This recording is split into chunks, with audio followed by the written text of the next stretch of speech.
Spoiler alert, there will be some in this review. Grid Legends, the game Grid 2019 wanted to be. Grid Legends is Codemasters' return to the Grid series for the 5th time, and while we all know the previous game was quite a step in the wrong direction for most fans, I think Grid Legends could be considered a reboot of the reboot. Grid 2019 had some good things about it, but what made it fun was massively drawn back by its lack of depth and replayability past the grindy single-player races. One step forward, 2 steps back. Enter Grid Legends, with its documentary-style driven-to-glory story mode, its cross-play multiplayer features, race creator mode to set up your own races, and then the many different classes with over 120 cars to choose from. It sounds like this Grid release has all of the right things going for it on the surface. Grid Legends is very fun. As a racing game fan, this game checks most of the boxes for me. While there are still some features missing from the game, still no pit stops for one, it's not a deal breaker for me. The story mode is very entertaining as you earn a seat at Seneca Racing and race alongside Yume Tanaka, your teammate who isn't too keen on you at first. As you progress in this Drive to Survive dramatic session, you will form rivalries with Valentin Manzi and of course Raven West's top driver, Nathan McCain. As the anonymous driver 22, you will drive to glory as you focus on taking Seneca to their first successful season within Grid. Driven to Glory moves fast, as the documentary parts only happen before the races to set up the goal for the chapter. The game moves fast and you're racing in no time. Achieving these goals moves you along quickly and the acting is rather enjoyable. While the story and character development isn't the deepest thing to exist, it's refreshing to see this type of single player in a racing game. F1 2021 did this with their version, Breaking Point. While Breaking Point had a slightly better story overall, I feel like Driven to Glory was still enjoyable. The quick scenes gave you just enough to keep you entertained and motivated to finish the season. The mode's 36 chapters will give you roughly 6 to 7 hours of content alone, and is definitely the way to start your Grid Legends experience. I highly recommend this for 3 reasons. 1, it sets up career mode in terms of why your teammate is who he is within career mode. Number 2, you'll enjoy the story arc of what happens to both Yume and the other Raven West driver, Laura Carvalho. And seriously, when they show what finally happened to Yume after that gnarly crash, it made my jaw drop and I teared up. Call me a softie, but I wasn't expecting that at all. And number 3, completing the story mode gives you a couple $100,000 to play with when you begin your career mode. Also, make sure you watch those credits as they roll, because the videos that pop up are hilarious. Career mode gives us the usual single-player experience. Open menu, pick race, race the race, go back to menu, rinse and repeat for hours and hours. While I find nothing wrong with this, I find it lackluster overall, and it's not just Grid Legends' fault, it's racing games as a whole that has this problem. Yet Grid gives us a slew of racing disciplines and tracks to keep things interesting. The gameplay itself is phenomenal, and the Nemesis system returns to make sure that you drive like a normal person, or that they will remember you after a huge hit and want to smash into you. This is where driving can get hairy, as one moment you're just pushing for 3rd place and the next thing you know, they're clipping you into a wall head first. The driving physics feels really good. The cars are less twitchy from the previous Grid and are accessible on both controller and wheel. Adjusting the assists with different cars is a must, as you may need traction control for the GT3, but you won't need it for the Mini Cooper. Keep that in mind as you race in career and online, as it will make a huge difference with your lap times. As far as racing experiences go, this one is up there. It's a simcade through and through, yet feels more responsive than Forza Motorsport 7, yet not as clunky as Project Cars 2. A damn fine in-between experience on the track.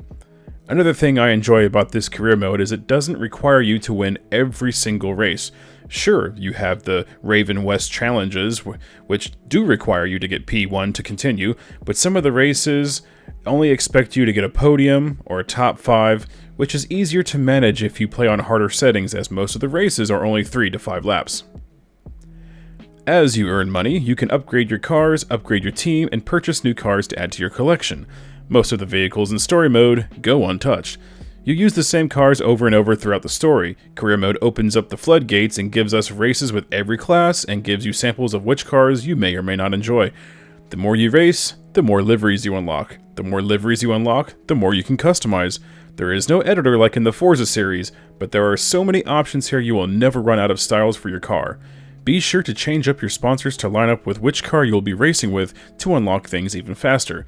Upgrading certain things on a tree or unlocking everything with a sponsor gives you discounts across a variety of things. The AI is incredible, and I also loathe it at the same time. The AI difficulty is tough to predict depending on the vehicle or race type. The AI is fairly consistent, but in the rain, they can pull away as if the water doesn't even affect them. Some races are easy on high difficulty and hard on medium difficulty. The AI also is incredibly fast on the time attack mode, so much so that I have to turn down the difficulty just to progress in career mode. The AI does not rubber band.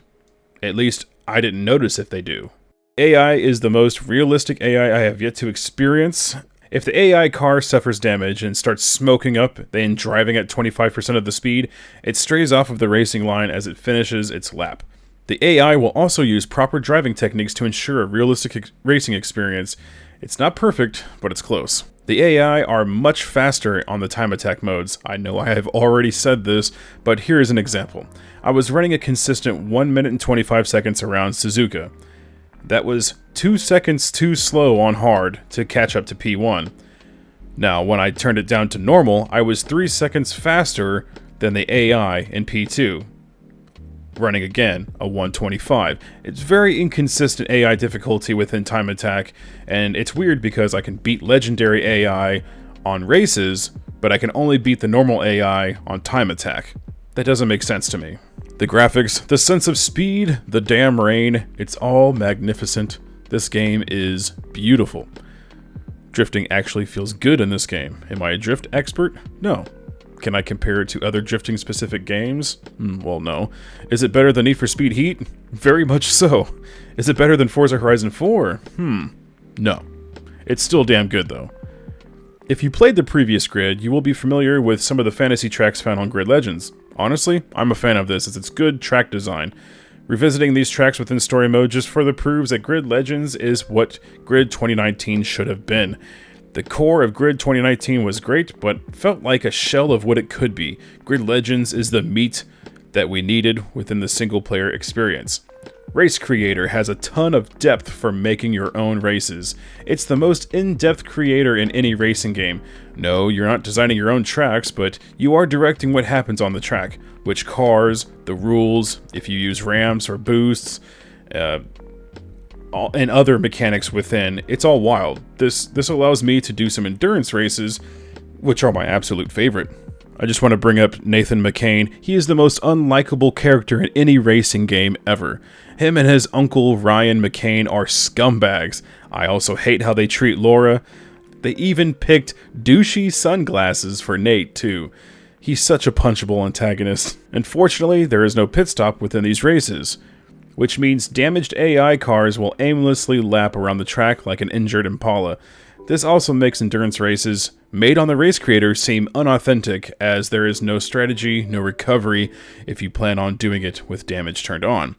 The lack of qualifying also further pushes away from the realism for those who wish to mimic real-life racing events within this game. Calm those fireworks down. I know Codemasters loves putting in flashy fireworks in anything that isn't F1 now, as Grid, Dirt 5, and now Grid Legends are filled with them. I don't mind it while crossing the finish line to finish a race, but come on, every single lap. I feel like an old man with this complaint, but it's very distracting at times. This game is also lacking of photo mode right now, which is no good, unacceptable. Every game needs a photo mode. However, I do know that the team is going to put that in the game very soon on a future patch. After Grid 2019 took those 2 steps back, Codemasters spent time reworking this series in multiple ways, bringing back everything they once had in the older titles, adding a few more, giving us the charming story, and even making multiplayer cross-platform to increase the replayability even more. Grid Legends is an improvement all around, and I think you'll enjoy this one as well. I know a lot of people are skeptical and may not even give this one a try, but I do think Grid Legends is worth your time and your money. Give this a 7.5 out of 10.